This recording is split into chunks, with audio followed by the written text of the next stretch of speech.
Welcome to another occurrence in Resilience Reimagined, the virtual speaker series brought to you by the Dean of the College of Arts and Sciences of Embry-Riddle Aeronautical University Worldwide Campus, the Dean being me, in case you were in any doubt, Alexander Siedschlag. Our virtual speaker series hosts esteemed guests once a month to discuss fresh perspectives on a broad range of resilience topics. And since August was National Resilience Month. September is National Preparedness Month. Today is If You See Something, Say Something Day, the Homeland Security Public Awareness Campaign. So fresh perspective on a broad range of resilience topics that, as these national days and months show, are really very important. We are still working to raise public awareness and include the public as an actor in Homeland Security, actually. The series supports our college's strategic vision to be a true destination college for multidisciplinary studies and impactful collaborative research as we strive to transform our students and the broader community into responsible global citizens that contribute to the national Homeland Security goal of achieving preparedness to accomplish a resilient nation, but then also on a worldwide scale to make that contribution. I am excited today to welcome retired Brigadier General George Schwartz, U.S. Army, to the series, and I'm excited that George, you have been able to agree to speaking today, and you'll be speaking on the R word, resilience, the R word, advancing future resilience concepts. George is an associate professor and director of undergraduate program in emergency management of the undergraduate program in emergency management at Immaculata University in Pennsylvania. That's where we met 2 centuries ago. But you haven't aged a month since then, while I have, George. So, and he is currently serving as a visiting professor at the United States Army War College in Carlisle, Pennsylvania.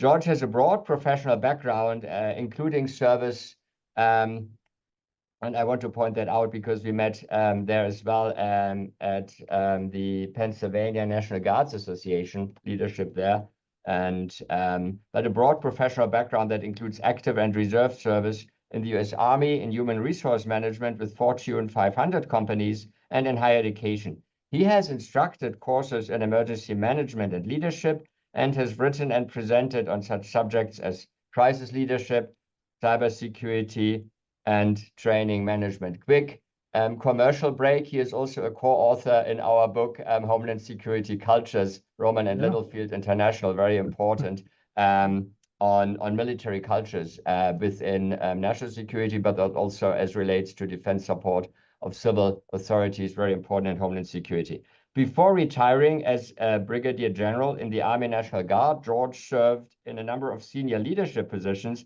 and ended his military career as an Assistant Adjutant General for Pennsylvania and as the Deputy Commandant for Reserve Affairs at the U.S. Army War College.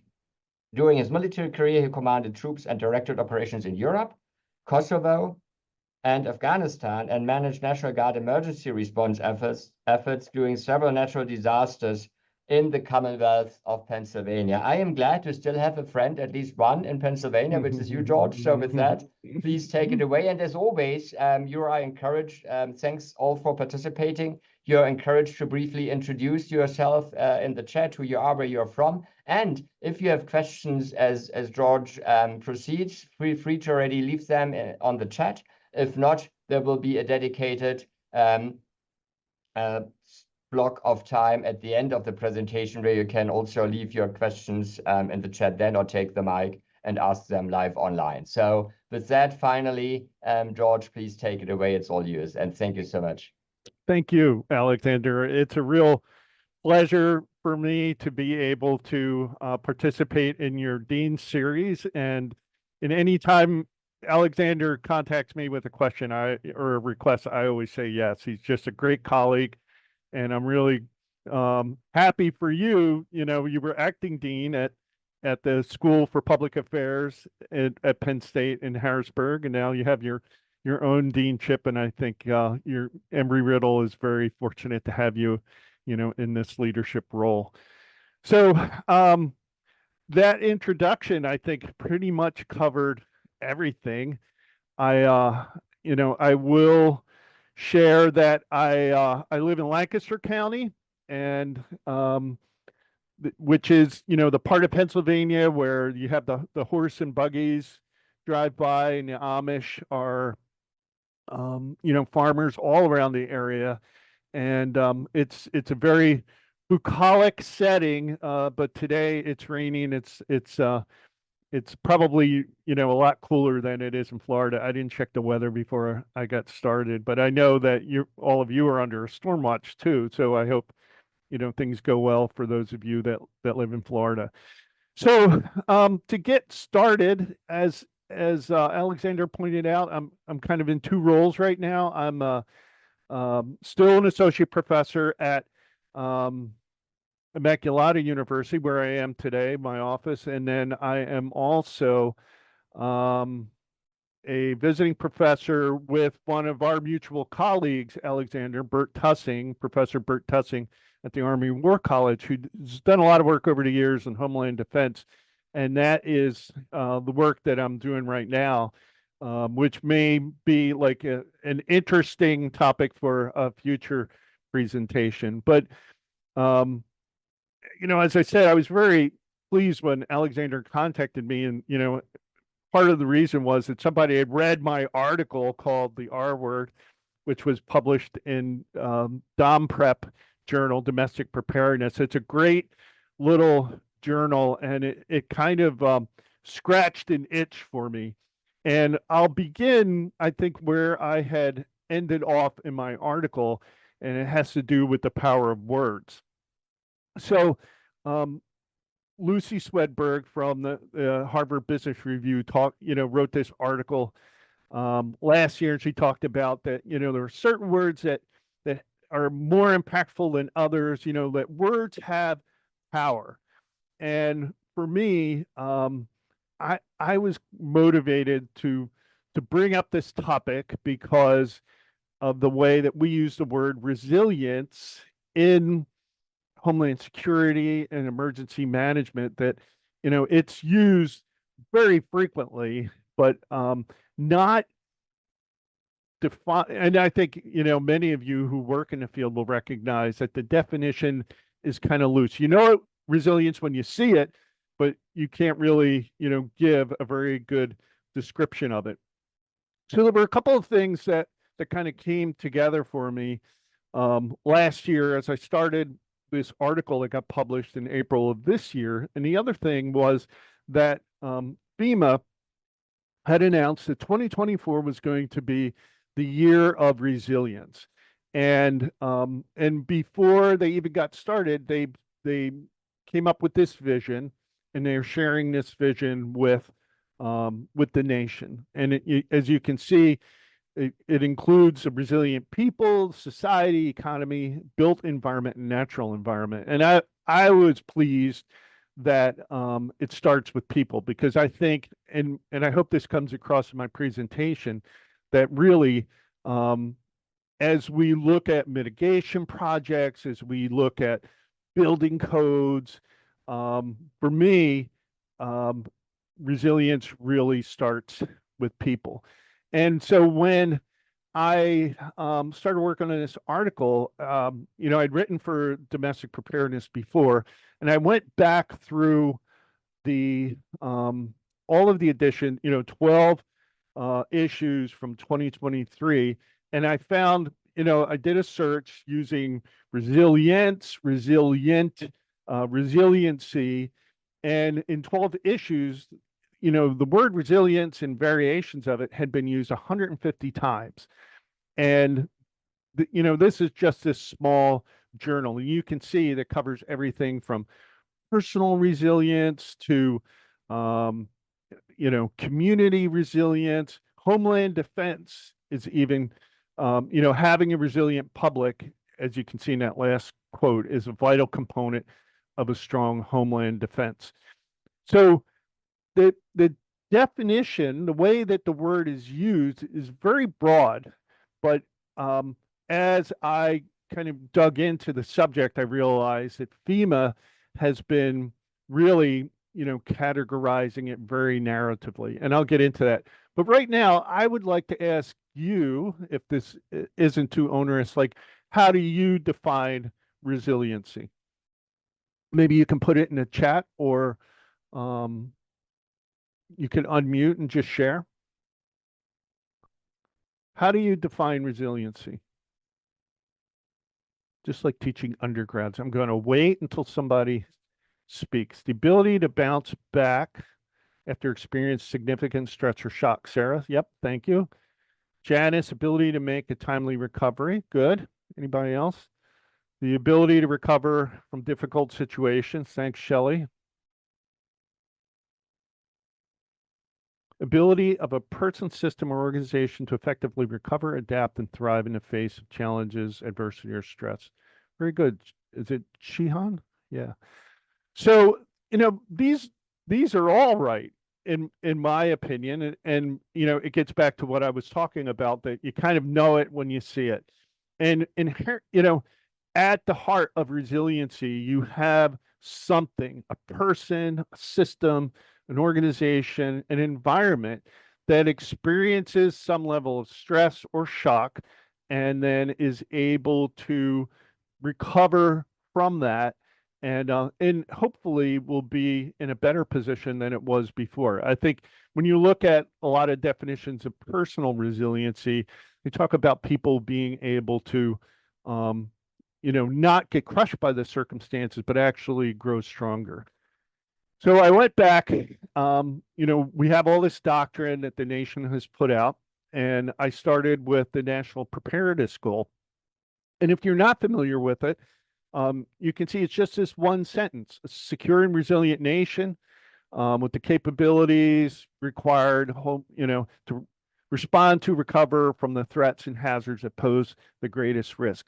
Now, if you're not familiar with how the National Preparedness Goal came about, it was actually a requirement from this Presidential Policy Directive, PPD 8, that President Obama issued in 2011. And PPD 8 required several things of the Department of Homeland Security, actually coming up with the National Preparedness System, but it also provided this definition of what resilience is. It's a great document. Put these requirements on DHS, and in the process defined resilience. So it refers to the ability to adapt to changing conditions and withstand and rapidly recover from disruptions due to emergencies. So, remember that, because we're going to come back towards the end and look at that again. So as I mentioned, another requirement of the PPD 8 was to develop the National Preparedness System. And the National Preparedness System, has that goal, and then it has the 5 mission areas that support the goal. And my apologies for those of you who are in emergency management and you understand these systems, but just briefly, these mission areas that fall underneath the National Preparedness System are all there to make a more secure and resilient nation. And it, on the left we have prevention, and this sounds very broad, but really it's just related to anti and counterterrorism. Protection is this doing things that can secure against disasters or terrorism. Mitigation is when you try to take measures to, you kind of accept that something is going to happen, but you take measures to try and reduce the loss of life and property. Building codes, floodplain work all come under mitigation. Things that you're expecting a flood, but you put some mitigation measures in place to be able to lessen the impact of it. I think a lot of us are familiar with response. When an event happens, and then the local government, state government, federal government sometimes will respond and try to help the people affected by a disaster, and then there is the recovery phase. So within these 5 mission areas, you can see, like, you could say, hey, this kind of starts with protection and then goes into mitigation, response, and recovery and starts over again. There is that, but each of these are also meant to stand alone, particularly prevention, that, you're always trying to prevent terrorist actions, and then, there could be a response going on as well. Within each of these mission areas, there are these tasks, these capabilities that support them. And you can see, each of the mission areas across the top. And then you have 3 of these cross-cutting capabilities. And again, my apologies if you're already familiar with it, but for those who aren't, these 3 actions occur no matter what the mission area is. There's always planning associated with prevention or response or recovery. There's always public information and warning that goes on, whether it's protection or prevention, and the operational coordination, which is essentially the management piece of it. A few of these you can see: intelligence and information sharing, interdiction and disruption, are cut across 2 of the mission areas. It's the same with infrastructure systems when you look at response and recovery.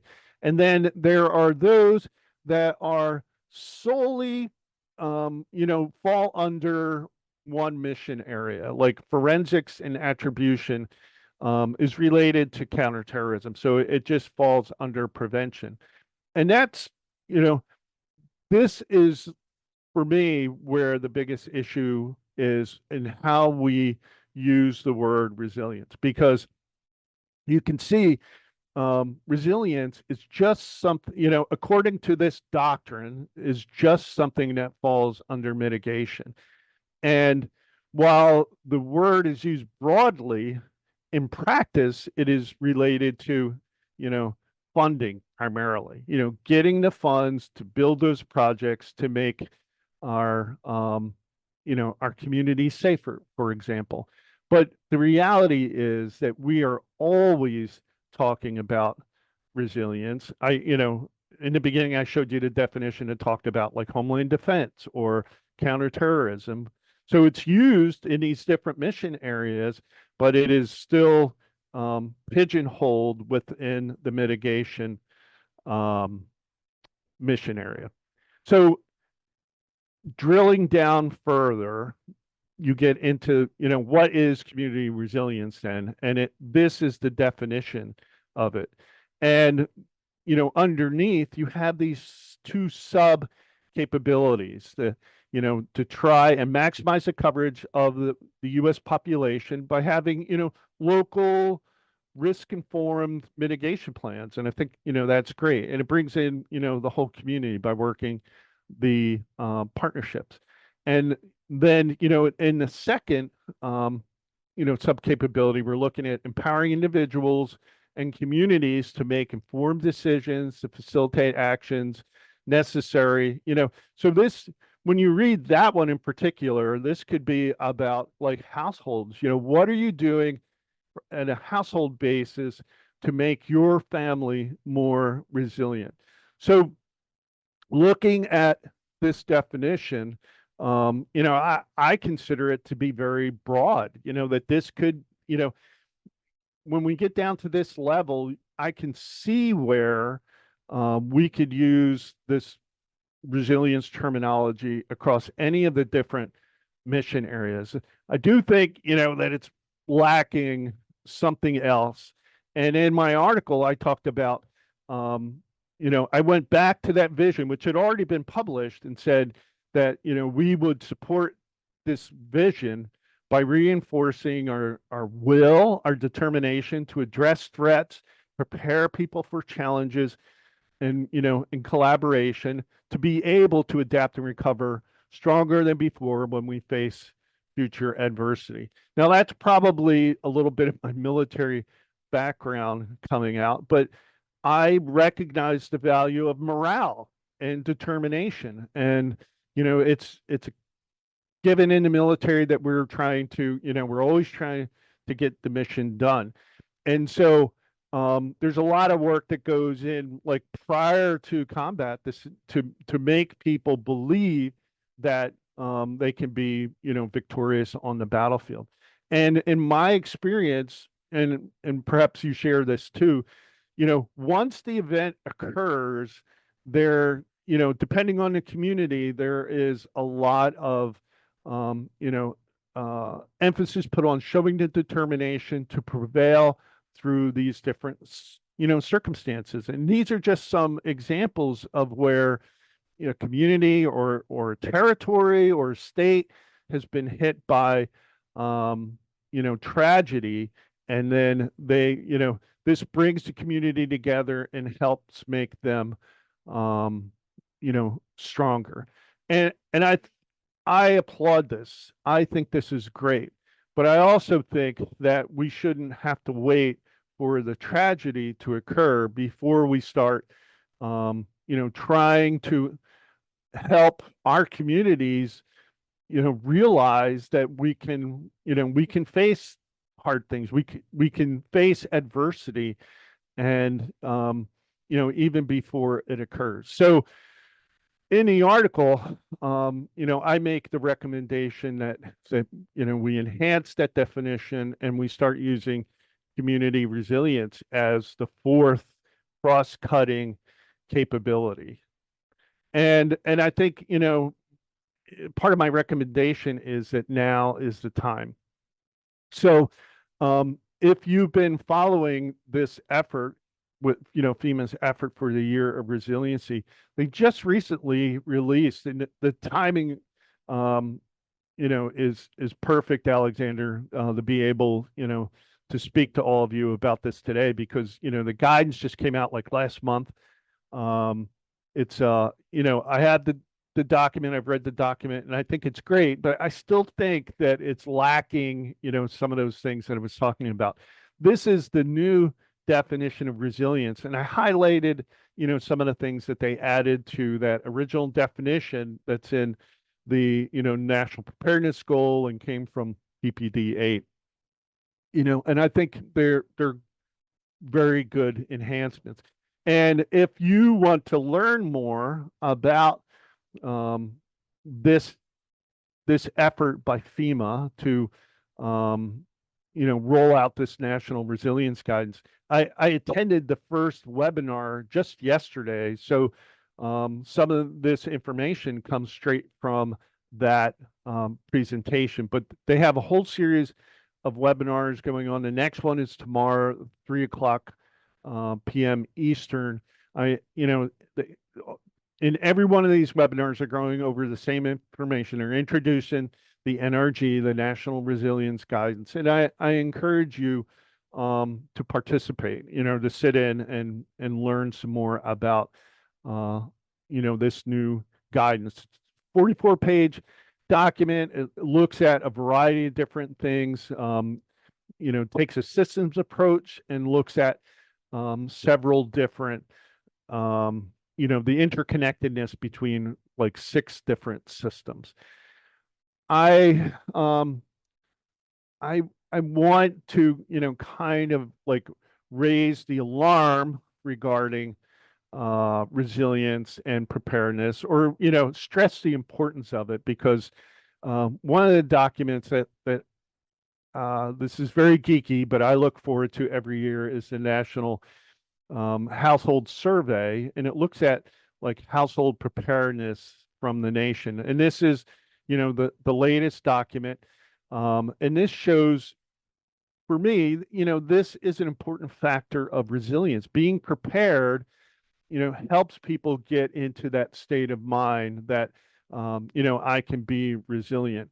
And, this is not a disparaging comment towards FEMA. I think, they kind of like celebrate the fact that 51% of adults believe that they are prepared for disaster. But for me, that means that about half of the U.S. population is not prepared. And when you look at these numbers, these are, you look at the top line for 2022, that, here's someone who is not prepared, but they intend to get prepared in the next 6 months. So for me, that means that this number 18% should now be like 40% for 2023. If those 22% of people had followed through on their aspiration, then there would be a bunch more people. But that's not the case at all. So I think as a nation we have work to do. I I I raised a question like, now that we have this new guidance, are we homeland strong? And I hope that we can make some changes to be able to stress to our communities that they're a part of the effort, and that and I believe this, that America faces adversity and comes through it. But I think what we have to do is prepare and recognize our resilience before we face that, whatever that disaster or stressor may be. So with that, I'm open to questions. Probably went a little faster than some of the other presentations, I think. Wonderful. Thank you so much, George. Informative and efficient as you always are. And that was a great overview. And then also mentioning or explanation of how the guidance tries to really connect resilience to the context of the national preparedness goal, where previous doctrine hasn't really connected preparedness and resilience as foreseen by the goal, as we were demonstrating. And now with resilience guidance, we are getting there. So, and also Jihan, because you applauded him on his definition that he provided. He is actually the chair of our Bachelor of Science in Homeland Security that we are proud of, because it's a great program. And number two, it's also the first accredited bachelor's program in the United States, accredited under CAMSHI. So, but with that, any questions, comments? And as always, as a courtesy, if you can please identify, briefly introduce yourself before asking your question, and you can do so via the chat or by using your mic and just asking your question verbally. I have a question. This is Leslie King. Hi, Leslie. You can't see. Hi. So my question is, where does the idea of climate migration fit within community resilience? Thinking about coastal communities and the realization that some of those communities will not be able to recover. So is migration or movement a part of this idea of community resilience? If not, what is that? Where's that conversation? I think that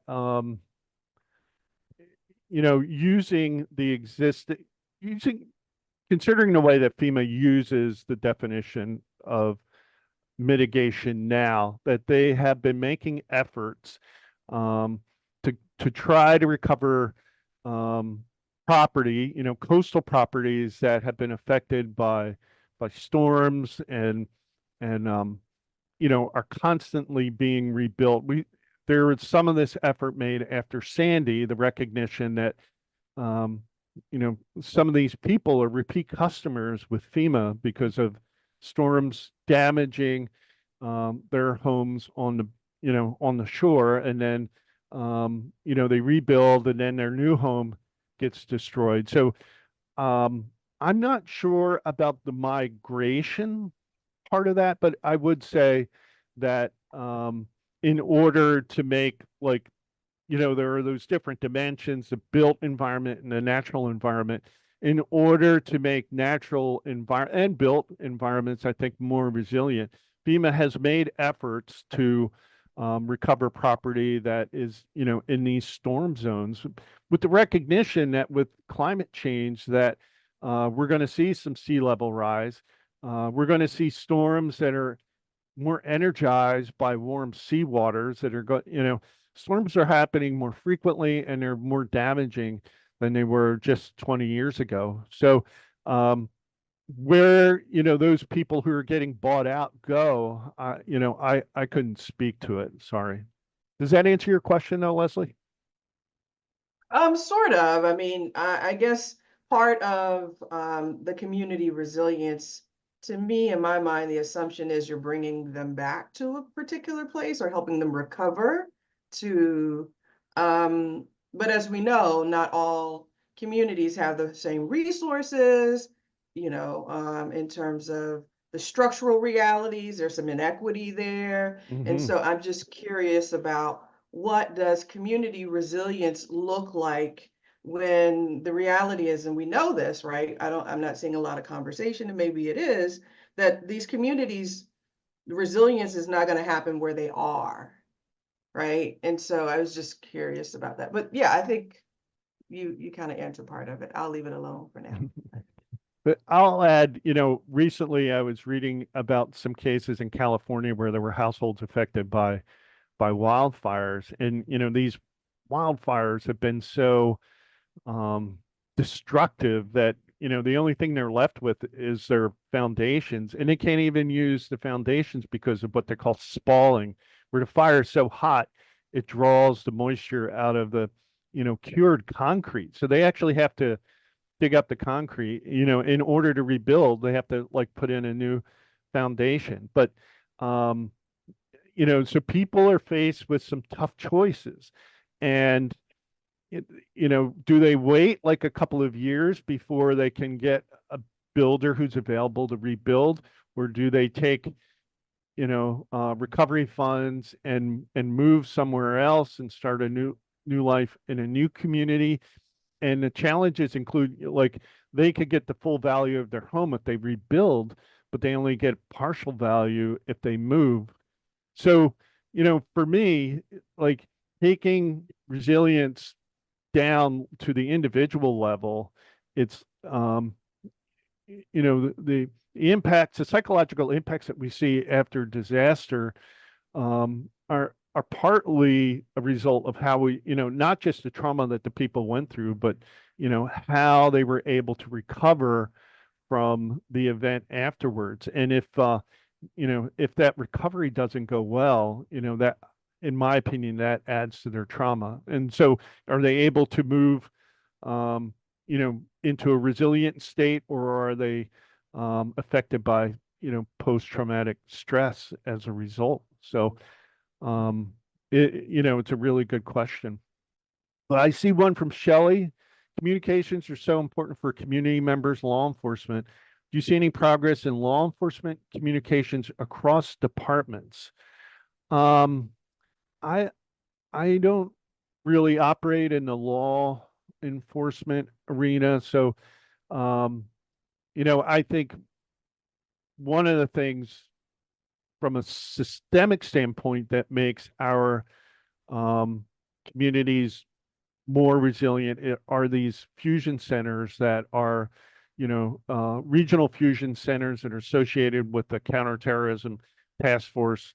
Here in Pennsylvania, we have one in Philadelphia that's under the administration of Philadelphia Police Department, but it brings in, representatives from law enforcement all throughout the Philadelphia region, including the FBI and other, federal law enforcement agencies. In Harrisburg, where, Alexander and I are really familiar with, the state police have a fusion center there that does much the same, covers the remainder of the state. So when you think about outside of mass shooter events and such, we have not had a major terrorist event like a 9/11 since 2001. And I attribute a lot of that to the efforts that were made post 9/11, including bringing those police departments together. So I think the case can be made that we're now more resilient because of the crosstalk and the collaboration that happens, between all of these different law enforcement agencies. Did I answer your question, Shelley? Yeah, thank you. That is good. I just know that, like, in California, when they have earthquakes that impact, like, huge areas, they can't always communicate Yeah. from the sheriff's department to the police departments, and it's like, we are in 2024. Yeah. We've got to come up with a way, so I didn't know if there was anything from a national standpoint in case there was something else that comes, happening both on the East Coast, West Coast from a communication standpoint. Communication's huge. Yeah, and I think there are always efforts being made there to ensure that interoperability. I think it's getting better. I think it's, depending on the circumstances, it can still be a problem though. Yep. Thank you. Janice, I think you're next. Thank you. I'm wondering, I know FEMA's not in the business of forcing people to do things, but I'm thinking of Babcock Ranch, which was the community that was built to withstand storms and is considered to be Florida's first hurricane-proof town, which basically proved itself to be true during Ian, where they just lost a few shingles off of 2,000 homes, but they built it in a way that was very green and has a lot of infrastructure that includes water conservation. And I'm wondering if perhaps these types of guidelines would be a way to go also, rather than just saying to people, no, you can't build back, but build better. Yeah. No, there is an expression you're probably familiar with, never let a good crisis go to waste, so, during those recovery periods, those are the ideal times to, there's funding available. There is, like a public sense that we have to do better. And, like smart elected leaders will use those opportunities to do exactly that, to build back better. And I'm not familiar with Babcock Ranch, but I applaud their efforts. And for me, that speaks to, again, this idea that there are physical things that you can do, for mitigation, right? But I think, there's also that mindset there that we're going to be prepared, and that's protection, that that comes into those different mission areas, be able to say, we believe it, we've done things to support it, and they're, and I think, the proof comes after like a hurricane like Ian shows it. Thank you so much. Sure. Thanks for your question. Nothing else. So, but though these were good questions. So thank you once again, thank you for attending. Thanks, George, for your presentation. They're very insightful. Thank you for taking the questions. If you like to stay in contact with us and don't know us yet so well, I always recommend using our official LinkedIn page as point of contact. That also helps you to stay up to date. And otherwise, if you would like to learn more about our college, you could also go to our college's as official website or web page, which is here. So thank you, George, also for the encouragement to consider an occurrence addressing Homeland Defense, very important, and then also defense support of civil authorities. Maybe we can talk you and Bert into returning for something like that. So let us reach out to you too. So thanks everybody for coming. If you are in the storms track or in the hurricanes track, best wishes, stay safe, be good, be resilient. And sorry, that's probably the second almost in a row, and the path is fairly identical. But that is Mother Nature, and that is why we take resilience from mitigation to ahead of, right, to actually include it into, if we can, protection and prevention and protection, as also the prevention effort becomes broader and is reaching, at least in practice, beyond terrorism and countering violent extremism. So once again, thank you, George. Thanks all for coming. Be good, be safe, and I hope we'll see you again soon. Bye-bye. Take care.